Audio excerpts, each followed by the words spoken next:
Cleopatra. Cleopatra, are you sure you want to do this number? I don't care about what the woke people think. Well, this this little radio station, this KJMO, it's got to keep going. We can't afford to offend anybody. Listen, I believe in equal race relations with everybody. I happen to love the song. In fact, President Abraham Lincoln, he wanted to abscond with the song. It was written by a Northerner. Secondly, a black cat just walked in here, and I know it's yours. She's yours. And that's a sign for good luck. So now, if I can continue, Mr. Jonny Mo, I would like to. Well, it's up to you.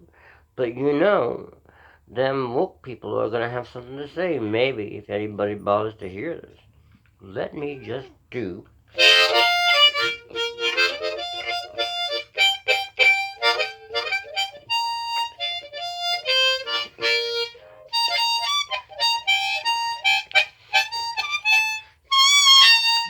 Maybe mess it up, Mr. Mo. Let's try it again.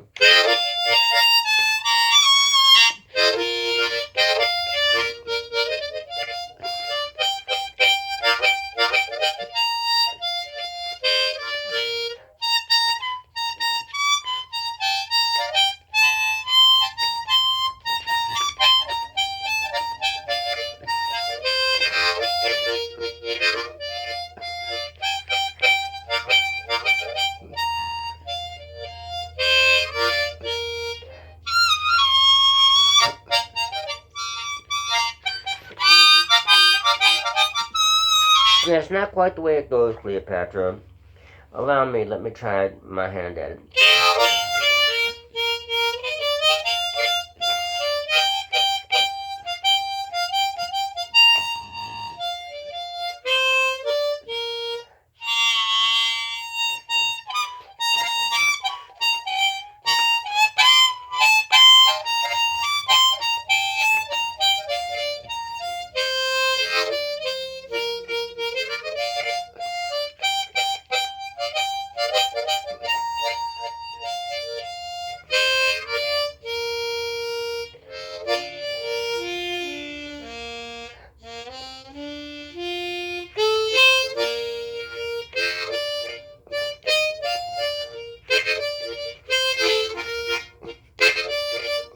Show off. Now, let me get back to that thing, mister. Give it back to me. Okay, Cleopatra, okay.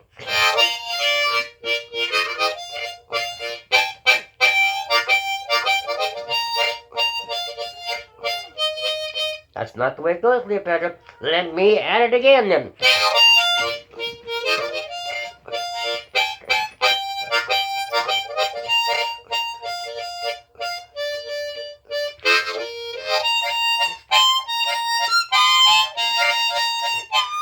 That's not it here.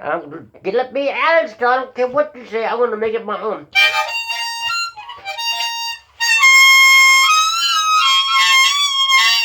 That sounds pretty good, Cleopatra. I told you.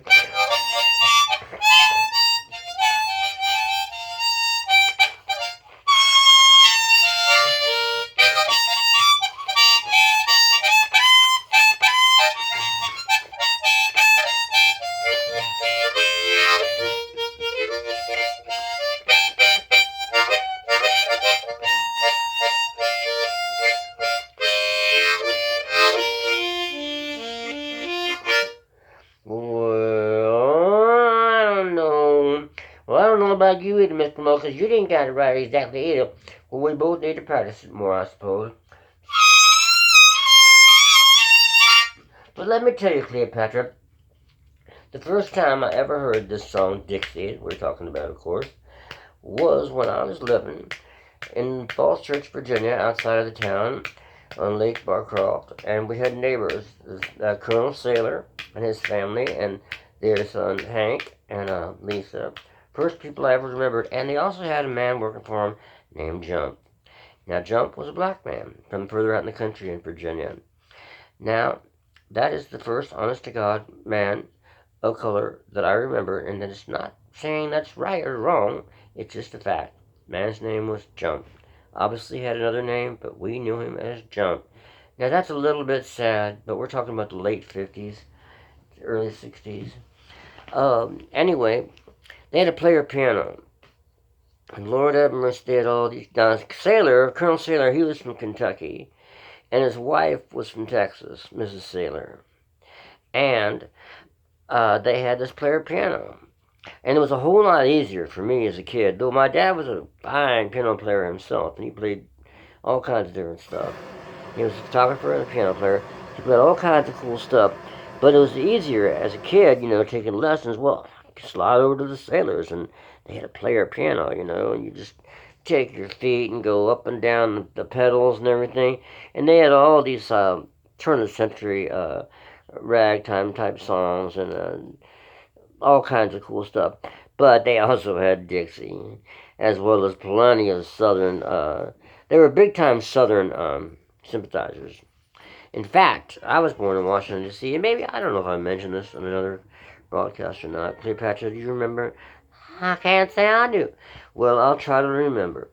But I was born in Washington, D.C., which was Union, of course, surrounded by the border state of Maryland, which is mostly pro-Southern, except in the mountainous regions, and Virginia, of course, which is a Southern state. And they would kid me, those kids, because they were born in Alexandria, and I was born in Washington. They'd kid me and pretend to shoot me because I was a Yankee. Though it didn't matter that my family had a house in Virginia. Still a damn Yankee. But in my heart and soul, I was a Southerner. Couldn't help it. The music, everything about it. And besides, Mrs. Sailor made great snow ice cream. And it was just fun hanging around them. Anyway, that's where I first learned Dixie.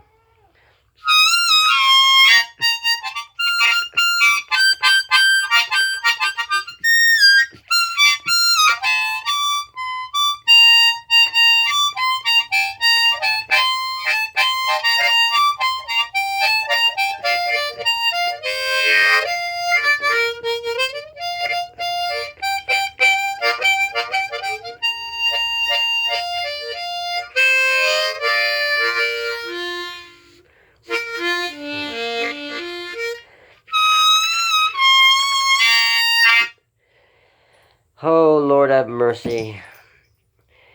It's kind of sad when a song, I know it represents a time, race, bad, all kinds of crummy stuff, but it's a hell of a song. And, I mean, I don't know.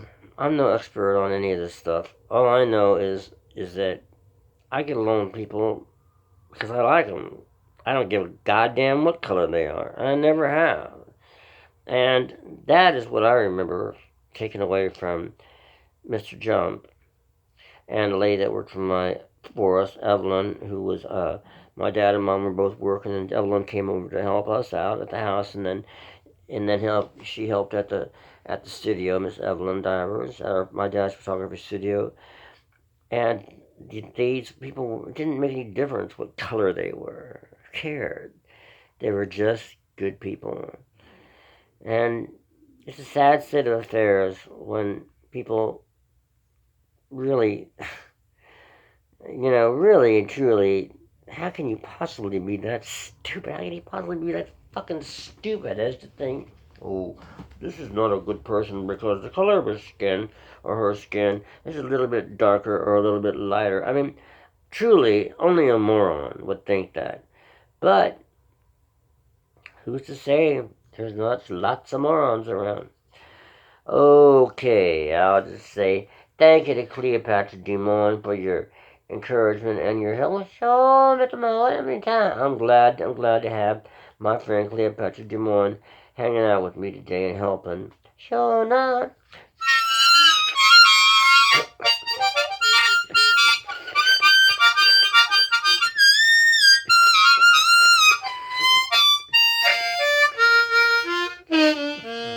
That was Cleopatra having the last word.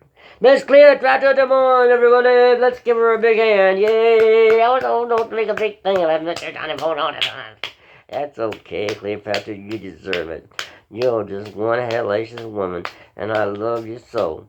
Okay, till the next time. Hope you all having a fine morning, evening, day, evening. Did I say that? Night, wherever you're at. This is KJMO Dark Night Radio with a little bit of lighthearted Cleopatra Des Moines playing Dixie for y'all. Goodbye, good night. So long, have a fine day.